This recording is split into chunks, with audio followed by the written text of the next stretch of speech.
Hello everyone, सभी का स्वागत है। सभी को जोहार। जेएसएससी के मारे एक बहाली निकल कर आया है। विज्ञापन संख्या 9/2025। झारखंड राज्य के काराओं में पारा चिकित्सा कर्मियों की भर्ती हेतु संयुक्त प्रतियोगिता परीक्षा 2025 नियमित एवं बैकलॉग दोनों विज्ञापन जो है इसी पीडीएफ में आपको देखने को मिलेगा कि बैकलॉग में कितनी सीटें हैं और रेगुलर में कितनी सीटें हैं। ठीक है, इसको जो है आप इस वेबसाइट से इस फॉर्म को डाउनलोड कर सकते हैं और फॉर्म भी आपको यहीं से ऑनलाइन सबमिट करना है। ठीक है, फॉर्म फी आपको कितना लगेगा? फॉर्म फी आपको 100 रुपया देना पड़ेगा।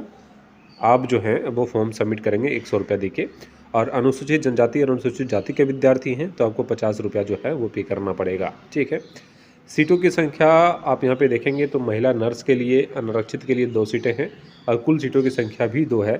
पुरुष नर्स के लिए भी भर्ती आई है, फार्मासिस्ट के लिए भी भर्ती आई है और मिश्रक कंपाउंडर के लिए भर्ती है, परिधापक के लिए ड्रेसर जो होता है उसके लिए जो यहाँ भर्ती है। कुल पदों की संख्या आप यहाँ देखेंगे तो उतनी अच्छी खासी नहीं है, लेकिन आप जो है फॉर्म सबमिट कर सकते हैं। ठीक है, तो निश्चित रूप से आप सभी विद्यार्थी जो एजुकेशनल क्वालिफिकेशन आपका अगर है जो यहाँ पे मांगा गया है तो निश्चित रूप से आप फॉर्म को सबमिट करेंगे। जैसे महिला नर्स के लिए लेवल 4 के एग्जामिनेशन जो है वेतनमान आपको दिया जाएगा और शैक्षणिक योग्यता आप देखेंगे न्यूनतम 45% अंकों के साथ जो है वो 10वीं मैट्रिक कक्षा उत्तीर्ण होना चाहिए। 18 माह का ANM जो है वो प्रशिक्षण कोर्स उत्तीर्ण होना चाहिए और अभ्यर्थी झारखंड नर्सिंग काउंसिलिंग से संबंधित हो, ऐसा जो है वो क्वालिफिकेशन आपके पास है तो आप इस फॉर्म को सबमिट कर पाएंगे। महिला नर्स आप बन सकते हैं काराओं में, ठीक है, जेलों में। पुरुष नर्स के लिए भी यही है। फार्मासिस्ट के लिए आप देखेंगे तो ISC 10+2 विज्ञान के उत्तीर्णता के साथ फार्मासिस्ट का भी डिप्लोमा होना चाहिए।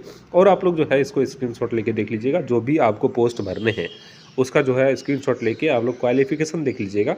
और अलग अलग लेवल के जो है यहाँ पे एग्जामिनेशन जो भर्तियां हैं वो हैं। एक्सरे टेक्नीशियन के लिए देखेंगे तो लेवल 5 की ये जो है वो पोस्ट है।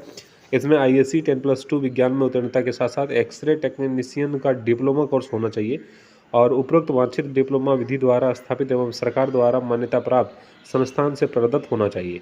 अभ्यर्थियों को झारखंड राज्य या अन्य राज्यों से पारा मेडिकल काउंसलिंग से पंजीकृत होना चाहिए और अभ्यर्थियों को कंप्यूटर का सामान्य ज्ञान अनिवार्य होना चाहिए। इतनी क्वालिफिकेशन आपके पास है तो निश्चित रूप से आप फॉर्म को सबमिट कर पाएंगे, अन्यथा जो है आप फॉर्म को सबमिट ना करें। और इसमें आप देखेंगे तो आयु सीमा जो है वो महिला नर्स के लिए 1/8 न्यूनतम उम्र सीमा की गणना जो है 1/8/2025 से की जाएगी और अधिकतम उम्र सीमा के गणना के संदर्भ की तिथि 1/8/2025, दोनों की गणना जो है 1/8/2025 से की जाएगी।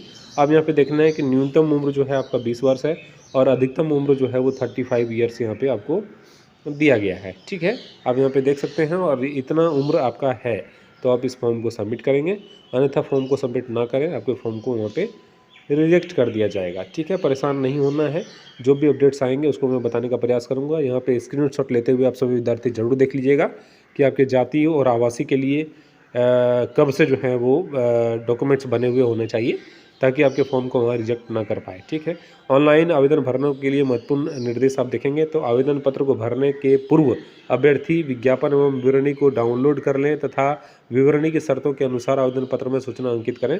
जिस तरह से मैंने कहा था कि डाउनलोड कहाँ से करना है उसको मैंने दिखाया था। ठीक है, आवेदन पत्र भरने के लिए सर्वप्रथम आयोग की वेबसाइट, इस वेबसाइट पर जाकर ऑनलाइन एप्लीकेशन फॉर इस पर क्लिक करना है और इस तरह से आपको फॉर्म भर लेना है। ये प्रोसेस आप लोग से अवगत होंगे। ठीक है, आखिर फॉर्म कब से भरना है ये भी जानने की आवश्यकता है।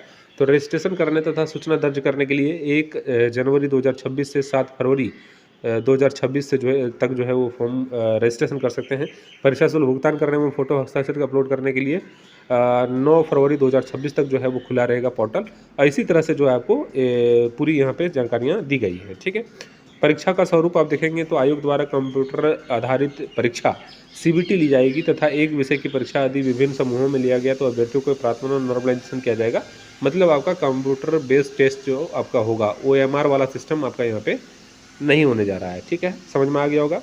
इसमें आप देखेंगे तो सिलेबस भी अलग अलग है। परीक्षा स्वरूप का निम्न रूप है। महिला नर्स के लिए जो है, पुरुष नर्स के लिए, फार्मासिस्ट, मिश्रक और परिधापक के लिए सामान्य विषय के अंतर्गत कुल 100 अंकों की परीक्षा, जिसमें सामान्य ज्ञान के 60 प्रश्न, आंग्ल भाषा के आधारित ज्ञान के 20 प्रश्न एवं हिंदी भाषा के आधारित 20 प्रश्न जो है आपके रहेंगे। द्वितीय पत्र में अवधि 2 घंटे की होगी और इसमें जो है आपको क्या क्या करना होगा, महिला नर्स एएनएम प्रशिक्षित संबंधित विषय पर वस्तुनिष्ठ परख जो है वो कुल 100 अंक होगा। पुरुष नर्स के लिए जो है 100 अंक होगा। डिप्लोमा इन फार्मेसी में जो है मतलब जिस चीज़ के फॉर्म भरेंगे उसमें जो है आपके 100 अंकों की जो है वो परीक्षा यहाँ पे ली जाएगी। ठीक है, केवल प्रश्न पत्र की परीक्षा होगी। आप यहाँ पे देखेंगे केवल प्रथम पत्र की परीक्षा होगी। यहाँ दोनों जो है वो आपके ये सिलेबस रहने जा रहे हैं। एक्सरे अगर है में भरे हैं तो सामान्य विज्ञान के अंतर्गत कुल सामान्य विषय के अंतर्गत जो है वो 100 अंकों की परीक्षा ली जाएगी, जिसमें सामान्य ज्ञान से 40 प्रश्न, कंप्यूटर ज्ञान से 20 प्रश्न, आंग्ल भाषा से आधारित ज्ञान से 20 प्रश्न और हिंदी भाषा से आधारित जो है 20 प्रश्न रहेगा। और दूसरा जो है एक्सरे टेक्नीशियन का डिप्लोमा कोर्स के सिलेबस से संबंधित विषय पर वस्तुनिष्ठ पर कुल 100 अंकों के प्रश्न होंगे। ये जो है आपको यहाँ पे करना पड़ेगा। परीक्षा का स्वरूप एवं पाठ्यक्रम कंडिका 6 में अंकित पदों पर चयन हेतु परीक्षा एक चरण में मुख्य परीक्षा ली जाएगी। और जिस तरह से आप लोगों को पता है तो जितने भी सिलेबस हैं पीटी वाला सिलेबस मैंने यहाँ पे आप सभी को बता दिया है। ठीक है, और इतना ही जानने की आवश्यकता है कि आप जिस भी पोस्ट के लिए भर रहे हैं उस पोस्ट से संबंधित भी आपको जो है वो प्रश्न पूछे जाएंगे। इसलिए जो भी आपका डिप्लोमा किया हुआ है या सर्टिफिकेट आपके जो भी कोर्सेज के हैं उसको भी अच्छे ढंग से पढ़ने की आवश्यकता है, क्योंकि सबसे मेन टफ और जो है वो कंपटीशन वाला सिलेबस जो है आपका वही होगा, क्योंकि वहाँ कंपटीशन जो है वो टफ होने जा रहा है। और अधिकतर विद्यार्थी उस तरह के सर्टिफिकेट को में जो है ज़्यादा मेहनत करते नहीं हैं, सिर्फ सर्टिफिकेट ले बैठते हैं, तो वहाँ पे आपका सिलेक्शन जो है नहीं हो पाएगा। इसलिए अच्छे ढंग से तैयारी करते रहिए और जहाँ तक हो पाएगा मैं आप सभी विद्यार्थियों को मदद करने का प्रयास करूँगा। चैनल को सब्सक्राइब करके बेल आइकन को जरूर दबा लीजिएगा। इस तरह के इंपॉर्टेंट अपडेट, भर्तियों से रिलेटेड जानकारी और विभिन्न कक्षाएँ झारखंड जीके हो गया सभी प्रोवाइड किया जाता है इस चैनल के माध्यम से। मेंबरशिप में अगर आपको जुड़ना है तो सब्सक्राइब बटन के बगल में ज्वाइन बटन दिया हुआ है, वहां से आप मेंबरशिप लेके जो है वो पढ़ाई अपने सुचारू रूप से जारी कर सकते हैं। जेएसएससी की तैयारी वहां टारगेट वीडियोस के माध्यम से करवाया जाता है, जहां ऐसे टॉपिक्स को बताया जाता है जो जेएसएससी लगातार जो है वो पूछ रही है। आप सभी का शुक्रिया, बहुत बहुत धन्यवाद।